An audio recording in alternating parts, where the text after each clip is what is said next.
नमस्कार दोस्तों, मेरा नाम है अंकुर कुमार और आज मैं जिसके बारे में बात करने जा रहा हूं उन्हें भारत का नेपोलियन भी कहा जाता है। ये इंदौर के राजा से आगे चलकर छठे महाराजा कहलाए। इनका नाम है यशवंतराव होलकर और इनका जन्म 3 दिसंबर 1776 को भारत के महाराष्ट्र राज्य के वाफ गांव में हुआ था। इनके पिता का नाम तुकोजीराव होलकर और इनकी माता का नाम राधाबाई होलकर था। इनकी 3 रानियां भी थी। इनकी रानियों का नाम है लाडाबाई होलकर, कृष्णाबाई होलकर और तुलसाबाई होलकर। इनका इनकी दूसरी रानी से मात्र एक और इकलौता पुत्र था जिसका नाम है मल्हारराव होलकर तृतीय। इनकी एक बेटी भी थी जिसका नाम है भीमाबाई होलकर। ये अपने पिता के तीसरे पुत्र थे। इनके 4 भाई थे जिनका नाम है काशीराव होलकर, मल्हारराव होलकर द्वितीय और विठोजीराव होलकर। सबसे पहले सबसे बड़े भाई काशीराव होलकर को राजा बनाया गया, लेकिन काशीराव होलकर को असक्षम और नाजायज शासक ठहराया और यशवंतराव होलकर सहित बाकी भाइयों ने विद्रोह कर दिया। काशीराव होलकर 1797 से 1799 तक महाराजा बने रहे थे। काशीराव होलकर के खिलाफ विद्रोह किया गया और दूसरे भाई मल्हारराव होलकर को सक्षम और जायज शासक ठहराया गया, क्योंकि मल्हारराव होलकर को लोग भी प्राकृतिक रूप से बहुत पसंद करते थे। और मल्हारराव होलकर द्वितीय ने एक युद्ध के दौरान, जो कि उन्होंने दौलतराव सिंधिया और अंग्रेजों के खिलाफ लड़ी थी, ये लड़ाई लखेरी की लड़ाई से नाम से जानी गई थी और ये 1793 में लड़ी गई थी। इस लड़ाई में हालांकि दौलतराव सिंधिया और अंग्रेज जीत गए, लेकिन मल्हारराव होलकर की बहादुरी और दृढ़ संकल्प की लोगों ने बहुत प्रशंसा की, जिन्होंने अंतिम सांस तक जीत की आस नहीं छोड़ी। हालांकि वे हार गए, लेकिन उनकी जान बच गई थी। लोगों ने फिर भी इनकी बहुत प्रशंसा की। जिसके बाद काशीराव होलकर ने अपने भाइयों को अपने खिलाफ देखते हुए विद्रोह कर दिया और दौलतराव सिंधिया से मदद मांगी। दौलतराव सिंधिया ने 14 सितंबर 1776 को मल्हारराव होलकर द्वितीय को मरवा दिया और इनकी गर्भवती पत्नी जीजाबाई और यशवंतराव होलकर की बेटी भीमाबाई होलकर को कैद खाने में डाल दिया। जब यह खबर एक मराठा अधिकारी नाना फडणवीस को मिली तो उन्होंने दौलतराव सिंधिया के इस फैसले की आलोचना की, तो पेशवा बाजीराव द्वितीय और दौलतराव सिंधिया ने उन्हें भी कैद खाने में डलवा दिया। वहीं दूसरी ओर यशवंतराव होलकर रघुजी भोसले द्वितीय के पास नागपुर में नजरबंद हो गए। जब यह खबर दौलतराव सिंधिया के पास पहुंची तो उन्होंने रघुजी भोसले को यशवंतराव होलकर को बंदी बनाने को कहा और यशवंतराव होलकर को बंदी बनाया गया। यशवंतराव होलकर को 20 फरवरी 1798 को बंदी बनाया गया और 6 अप्रैल 1798 को भवानी शंकर खत्री ने यशवंतराव होलकर को कैद खाने से आजाद करवा लिया। इन दुखद घटनाओं के बाद यशवंतराव होलकर काफी सतर्क रहने लगे और उन्हें कई मराठा अधिकारियों ने समर्थन दिया। इन अधिकारियों के नाम है फतेह सिंह माने, आमिर खान भंडारी, भवानी शंकर बख्शी, झुंझर नायक, गोवर्धन नायक, राणा भाव सिन्हा, बालाजी कमलाकर, अभय सिन्हा, शामराव महादिक, हरनाथ चेला, वजीर हुसैन, शामत खान, गफूर खान, फतेह खान और भाई विठोजीराव होलकर। महाराजा बनने से कुछ समय पहले यशवंतराव होलकर से मध्य प्रदेश के राजा आनंदराव पवार ने अपने मंत्री रंगनाथ के विद्रोह को कुचलने के लिए मदद मांगी और यशवंतराव होलकर ने उनकी मदद की और इन्होंने शेवलियर डेड्रेस को 1798 में दिसंबर में हराया। और इसके कुछ ही समय बाद 1799 में यशवंतराव होलकर का महाराजा के रूप में राज्याभिषेक किया गया और इनका इंदौर के महाराजा के रूप में पूरे रीति रिवाजों के साथ राज्याभिषेक 1799 में किया गया। इसके बाद महाराजा यशवंतराव होलकर ने उज्जैन पर अधिकार कर लिया है। उज्जैन आधुनिक मध्य प्रदेश का क्षेत्र है और यह आक्रमण 1799 में किया गया था। इसके बाद महाराजा यशवंतराव होलकर ने अपने भाई विठोजीराव होलकर के साथ मिलकर अपना विजय अभियान शुरू किया। यशवंतराव होलकर ने उत्तर भारत की ओर आक्रमण शुरू किया तो विठोजीराव होलकर ने दक्षिण भारत की ओर। जैसे ही यह खबर पेशवा बाजीराव द्वितीय को मिली, उन्होंने विठोजीराव होलकर को गिरफ्तार करने की योजना बनाई और अपने एक करीबी मित्र और सैन्य अधिकारी बालाजी कुंजीर को 1801 में विठोजीराव होलकर को गिरफ्तार करने के लिए भेजा और विठोजीराव होलकर को अप्रैल 1801 में बंदी बनाया गया और उन्हें पेशवा बाजीराव द्वितीय ने पुणे में हाथी के पैरों तले कुचलवा दिया और मृत विठोजीराव होलकर के बेटे हरिराव और उनकी पत्नी को पेशवा बाजीराव द्वितीय ने कैद खाने में डाल दिया। पेशवा बाजीराव द्वितीय के इस फैसले का कई मराठा अधिकारियों ने विरोध भी किया, पर बाजीराव द्वितीय ने उन्हें नजरअंदाज किया। जब यह खबर महाराजा यशवंतराव होलकर को मिली तो उन्होंने 4 अप्रैल 1801 को दौलतराव सिंधिया की राजधानी उज्जैन पर फिर से आक्रमण कर दिया और इस आक्रमण में दौलतराव सिंधिया के उज्जैन की सेना का नेतृत्व अंग्रेजी अधिकारी जॉन हेसिंग कर रहे थे, लेकिन यशवंतराव होलकर ने सिंधिया सेना को संभलने का कोई मौका नहीं दिया और तेजी से हमला करते हुए उनके 3000 सैनिकों को मार गिराया और वे जीत गए और हर्जाने के रूप में सिंधिया से बड़ी रकम वसूल की। हालांकि उन्होंने उज्जैन को बर्बाद नहीं किया और उज्जैन को कोई हानि नहीं पहुंचाई। जल्द ही महाराजा यशवंतराव होलकर ने पुणे का दौरा भी किया और ये दौरा उन्होंने मई 1802 में किया। महाराजा यशवंतराव होलकर ने महाराष्ट्र राज्य के 40 गांव, धुलिया, मालेगांव, परोल, नेर, सिन्नर, डूंगर गांव, जामगांव, अहमदनगर, राहुरी, नासिक, फरबाग, गारडोंड, परंडरपुर, कुरकुंभ, नारायणगांव, बारामती, पुरंदर, सासवाड़, मोरेश्वर, थलनेर, जेजूरी और सेंधवा क्षेत्रों पर जीत प्राप्त की और आधुनिक महाराष्ट्र राज्य के पुणे जिले के पूर्व में स्थित हरप्रसर शहर पर यशवंतराव होलकर ने 25 अक्टूबर अक्टूबर 1802 को आक्रमण कर दिया और इस आक्रमण में दौलत राव सिंधिया और पेशवा बाजीराव द्वितीय मराठा सेना का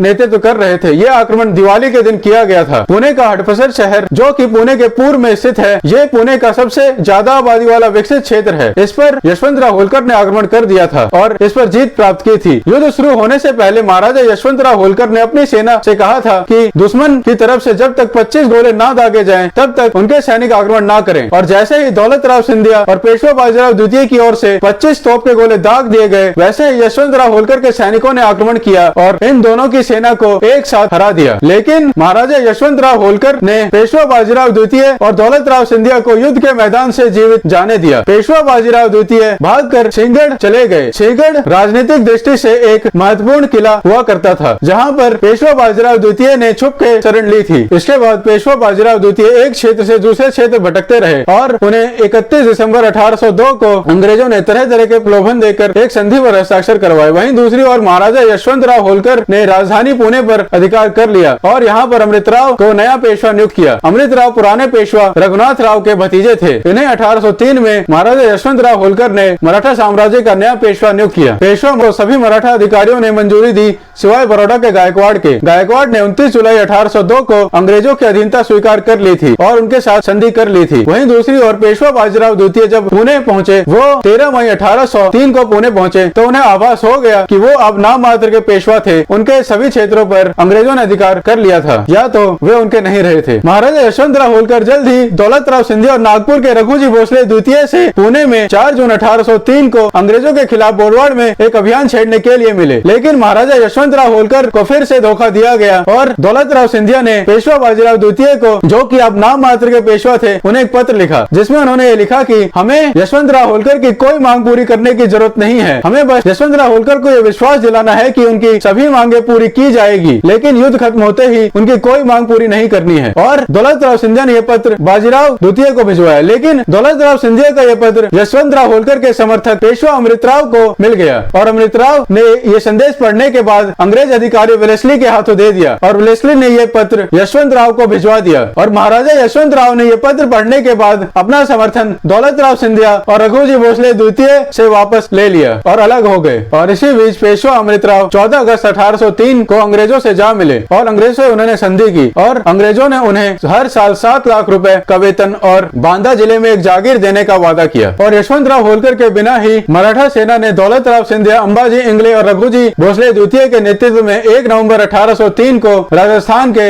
अलवर जिले के लसवारी गांव पर अंग्रेजों पर आक्रमण कर दिया। और इस युद्ध में मराठा सेना को हार का मुंह देखना पड़ा और इसके परिणाम स्वरूप देवगांव की संधि पर हस्ताक्षर किए गए। और इस संधि में मराठा सेना ने कटक क्षेत्र को खो दिया। कटक ओडिशा का क्षेत्र है। कटक को सिल्वर सिटी के साथ साथ मिलेनियम सिटी भी कहा जाता है। इसके अलावा 23 सितंबर 1803 को दौलत राव सिंधिया, रघुजी भोसले द्वितीय और एंथोनी पहलवान ने अपनी बड़ी मराठा सेना के साथ असई की लड़ाई भी लड़ी। ये स्थान राजस्थान राज्य के जालना जिले का एक छोटा सा गांव है। यहाँ पर अंग्रेजों ने मराठों के खिलाफ एक बड़ी जीत हासिल की, जिसके परिणाम स्वरूप दौलत राव सिंधिया ने अंग्रेजों के साथ सुरजन जनगांव की संधि पर हस्ताक्षर किए। ये संधि पर 30 दिसंबर 1803 को हस्ताक्षर किए गए थे और इस संधि के परिणाम स्वरूप मराठों ने अंग्रेजों के हाथों बुंदेलखंड के कई हिस्से, दिल्ली, आगरा, गंगा जमुना दोआब, गुजरात के कुछ हिस्से और ब्रोच को अंग्रेजों के हाथों खो दिया। जहां मराठे अंग्रेजों के हाथों अपने कई क्षेत्र खो चुके थे, वहीं दूसरी ओर महाराजा यशवंतराव होलकर कई पड़ोसी राज्यों के समर्थन मांगकर युद्ध की तैयारी करने में जुट गए। लेकिन महाराजा यशवंतराव होलकर का ज्यादातर राज्यों ने साथ नहीं दिया, तो उन्होंने अकेले ही युद्ध की तैयारी शुरू कर दी और मध्य प्रदेश राज्य के बुंदेलखंड जिले में उन्होंने कर्नल फॉसेट की सेना को हराया। जिसके बाद कर्नल फॉसेट ने British governor general Gerard Lake को एक पत्र लिखा। ये पत्र उन्होंने 8 जून 1804 को लिखा। इसमें उन्होंने लिखा कि हमें आगे चलकर महाराजा यशवंतराव होलकर को हर हालत में हराना होगा। हालांकि इस वक्त वे यशवंतराव होलकर से एक युद्ध हार गए हैं। जेरार्ड लेक ब्रिटिश सेना के कमांडर इन चीफ थे। उन्होंने 1798 में आयरिश विद्रोह को कुचलने में अहम भूमिका निभाई थी। इस युद्ध के ठीक 1 महीने बाद महाराजा यशवंतराव होलकर ने ब्रिटिश अधिकारी ल्यूकन और कर्नल मैनसन के नेतृत्व वाली ब्रिटिश सेना को 8 जुलाई 1804 को मुकुंदरे और कोटा की लड़ाई में हराया। इसके अलावा यशवंतराव होलकर ने अगले 1-2 महीने तक अगस्त से सितंबर तक अंग्रेजों को कई क्षेत्रों से भगा कर हराया, जिसमें अंग्रेजों के कई सैनिक भी मारे गए। महाराजा यशवंतराव होलकर ने अंग्रेजों के कई तोपों को भी जब्त कर लिया और उन्हें अपने अधिकार में ले लिया।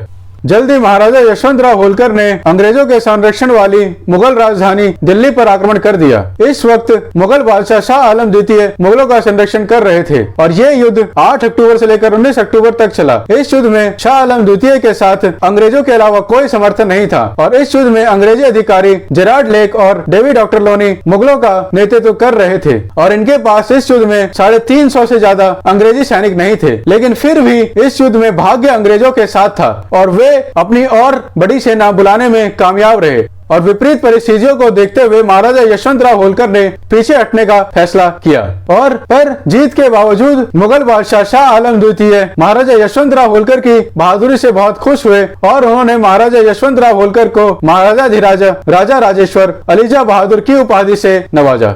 इसके बाद महाराजा यशवंतराव होलकर की मराठा सेना ने फारुखाबाद के युद्ध में अंग्रेज जो कि जेरार्ड झील के नेतृत्व में थी उनकी सेना को हराया। ये युद्ध 14 नवंबर 1804 को लड़ा गया। इस युद्ध में अंग्रेजों ने सोते हुए मराठे सैनिकों पर आक्रमण कर उन्हें चौंका दिया, लेकिन फिर भी यशवंतराव होलकर की सेना अंग्रेजी सेना पर भारी रही और अंग्रेजों को ये युद्ध हरा दिया गया। इस युद्ध का स्थान आज के उत्तर प्रदेश के फारुखाबाद जिले का है। इस युद्ध के बाद महाराजा यशवंतराव होलकर राजस्थान के डीग की ओर प्रस्थान कर रहे थे और रास्ते में उन्होंने अंग्रेज अधिकारी मेजर फ्रेजर की सेना को हराया। डीग राजस्थान राज्य के भरतपुर जिले के पास एक छोटा सा शहर है। यहाँ का डीग किला लोगों के बीच बहुत लोकप्रिय है। यहाँ पर सिंसिनवार जाट राजा रंजीत सिंह का 1778 से लेकर 1805 तक राज था। महाराजा रंजीत सिंह ने महाराजा यशवंतराव होलकर का स्वागत किया और दोनों ने अंग्रेजों के खिलाफ खड़े रहने में एक दूसरे के साथ देने का वादा किया। महाराजा रंजीत सिंह जाटों के सबसे लोकप्रिय महाराजा सूरजमल के वंशज थे और इनके डीग किले पर अंग्रेजों ने 13 नवंबर 1804 को आक्रमण कर दिया था और इस युद्ध में अंग्रेजी सेना का नेतृत्व लॉर्ड लेक कर रहे थे, लेकिन इस आक्रमण को जाट राजा और महाराजा यशवंतराव होलकर ने विफल कर दिया था और इसके बाद वो भरतपुर के लिए प्रस्थान कर गए और भरतपुर के लोहागढ़ किले में उन्होंने अपना डेरा डाला। जल्द ही अंग्रेजों ने फिर से लॉर्ड लेक की अगुवाई में 18,000 की सेना के साथ भरतपुर को घेर लिया और इस युद्ध में जाट महाराजा रंजीत सिंह के साथ महाराजा यशवंत राव होलकर के गठबंधन के पास भी 10,000 सैनिक थे। ये युद्ध 2 जनवरी 1805 से लेकर 17 फरवरी 1805 तक लड़ा गया। इस युद्ध में मराठों ने कड़ी टक्कर देते हुए अंग्रेजों को बुरी तरह से हराया और अंग्रेजों के इस युद्ध में 3,292 सैनिक मारे गए, जिसके परिणाम स्वरूप अंग्रेजों के साथ एक संधि पर हस्ताक्षर किए गए। इस संधि पर 17 अप्रैल 1805 को हस्ताक्षर किए गए, लेकिन जीत के बावजूद महाराजा यशवंतराव होलकर को भरतपुर छोड़ना पड़ा क्योंकि उन्हीं के 2 सहयोगी भवानी शंकर खत्री और आमिर खान पिंडारी ने उन्हें धोखा दिया, जिसके उपहार के रूप में भवानी शंकर खत्री को अंग्रेजों ने दिल्ली में एक जागीर और एक हवेली प्रदान की। वहीं आमिर खान पिंडारी को अंग्रेजों ने राजस्थान के टोंक की जागीर उपहार के रूप में दी। भवानी शंकर खत्री की हवेली को आज भी दिल्ली में नमक हराम की हवेली के नाम से जाना जाता है। इसके बाद जल्द ही महाराजा यशवंतराव होलकर ने भारत के सभी राज्य के राजाओं को संदेश भेज अंग्रेजों के खिलाफ खड़े रहकर युद्ध करने के लिए प्रेरित किया और वो खुद भी दृढ़ निश्चय के साथ अंग्रेजों के खिलाफ खड़े हो गए। सबसे पहले वो सबलगढ़ के राजा छतर सिंह से मिले, उसके बाद वो 1805 में अजमेर गए और जोधपुर के राजा मान सिंह से मिले। राजा मान सिंह ने महाराजा यशवंतराव होलकर की मदद करने में मंजूरी दी, लेकिन दौलत राव सिंधिया ने महाराजा मान सिंह की सेना को बीच में ही नष्ट करवा दिया, जिसके कारण यशवंतराव होलकर को कोई मदद नहीं मिली। यशवंतराव होलकर की मदद नागपुर के भोसले और जयपुर के महाराजा ने भी करने की कोशिश की, लेकिन अंत में वो पीछे हट गए। महाराजा यशवंतराव होलकर ने सिख महाराजा रंजीत सिंह से भी मदद मांगी और सिख महाराजा ने उनकी मदद करने की भी कोशिश की, लेकिन अंग्रेजों ने महाराजा रंजीत सिंह की कोई मदद महाराजा यशवंतराव होलकर तक नहीं पहुंचने दी और हर मदद को बीच में ही नष्ट करवा दिया। जल्द ही लॉर्ड वेलेस्ली की जगह लॉर्ड कॉर्नवालिस को नया गवर्नर नियुक्त किया गया और उन्होंने 19 सितंबर 1805 को महाराजा यशवंतराव होलकर के साथ शांति संधि स्थापित कर उनके सभी क्षेत्रों को वापस करने के लिए लॉर्ड लेक को एक पत्र लिखा। महाराजा यशवंतराव होलकर ने किसी शांति संधि पर हस्ताक्षर करने से मना कर दिए। 5 अक्टूबर 1805 को लॉर्ड कॉर्नवालिस की मृत्यु हो गई। उन्हें भारत का लॉर्ड कॉर्नवालिस की मृत्यु के बाद लॉर्ड वार्लो को भारत का नया गवर्नर नियुक्त किया गया। लॉर्ड वार्लो ने ब्रिटिश काउंसिल में बात की और यह फैसला किया गया कि महाराजा यशवंतराव होलकर को बिना शर्त उनका पूरा क्षेत्र वापस लौटाया जाएगा और उनके किसी भी मामले में अंग्रेजों को हस्तक्षेप करने का कोई हक नहीं होगा।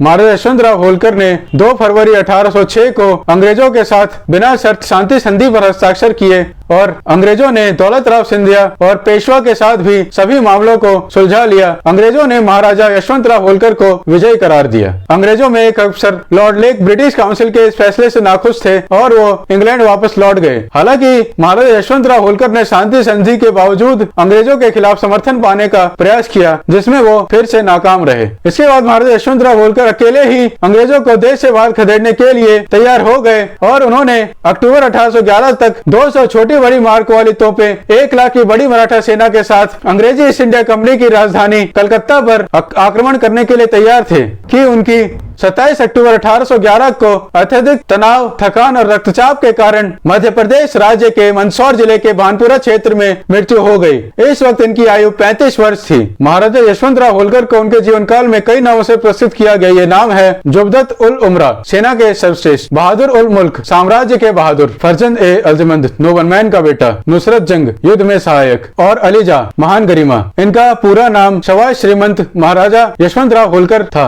इन्हें महाराजा धीराज यशवंतराव होलकर भी कहा जाता है। ये एक महान योद्धा के साथ महान रणनीतिकार भी थे। ये दूरदृष्टि रखने वाले राजाओं और महाराजाओं में प्रथम स्थान पर आते हैं। हाँ दोस्तों, आज के इस वीडियो से आपको क्या जानकारी मिली हमें नीचे कमेंट्स में जरूर बताएं। और अगर आपको आज का वीडियो अच्छा लगा हो तो प्लीज इस वीडियो को लाइक और शेयर जरूर करें। और हाँ, चैनल को सब्सक्राइब करना और नोटिफिकेशन बेल दबाना ना भूलें, ताकि आपको आगे आने वाले वीडियो के अपडेट्स ऐसे मिलते रहें। धन्यवाद दोस्तों, अपना ख्याल रखें, अपने परिवार का ख्याल रखें। धन्यवाद।